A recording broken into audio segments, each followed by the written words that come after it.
বাজারে কৃষক তার উৎপাদিত কৃষি সামগ্রী নিয়ে আসলে তাকে আগে জায়গা করে দেওয়ার বার্তা দিলেন রাজ্যের কৃষিমন্ত্রী রতনলাল নাথ। বাজারে একাংশ ব্যবসায়ীর হেনস্থার শিকার হন কৃষকরা, এই কথা ঠিক। আর এই অবস্থার বিরুদ্ধেই সংশ্লিষ্টদের দিকে কড়া হুঙ্কার ছুড়েছেন মন্ত্রী রতনলাল নাথ। শনিবার বামুটিয়া কালী বাজারে নবনির্মিত কৃষি বাজারের উদ্বোধনে গিয়েছিলেন মন্ত্রী। রাজ্য কৃষি দপ্তর 3,12,00,000 অর্থ ব্যয়ে গড়ে তোলা হয়েছে এই কৃষি বাজারের। এদিন মন্ত্রীর সঙ্গে উপস্থিত ছিলেন কৃষি দপ্তরের অধিকর্তা ডক্টর ফণীভূষণ জমাতিয়া, পশ্চিম ত্রিপুরা জেলা পরিষদের সভাধিপতি বলাই গোস্বামী সহ অন্যান্যরা। সভায় বক্তব্য রাখতে গিয়ে মন্ত্রী রতনলাল নাথ কি বলেছেন আপনাদের শোনাবো। মানুষের মধ্যে কৃষক কয়জন? 20 কোটি। এই 20 কোটি মানুষ যদি স্ট্রাইক করে এর মতো লাগবো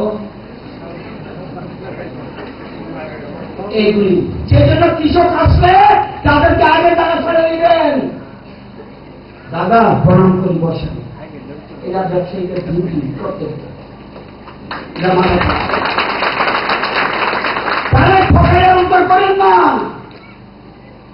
দেশের প্রধানমন্ত্রী সবচেয়ে বেশি গুরুত্ব দিচ্ছে। আগে কৃষকরা হল জাতির মেরুদণ্ড,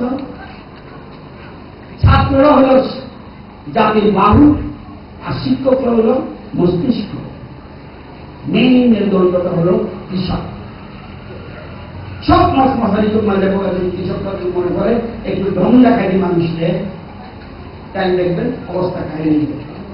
এই যে বাড়িতে করতেন, কি গো রান্না করছো নি? আপনি বিচার করছেন আপনি খবর মাননি বলছে দমকাইতেছেন,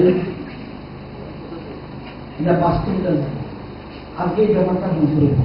তো আমাদের সরকার আধুনিক পদ্ধতিতে, যেহেতু আপনাদের জায়গা কম, বামুটিয়া জায়গা কম, ত্রিপুরাতে জায়গা কম, ত্রিপুরাতে কত জায়গা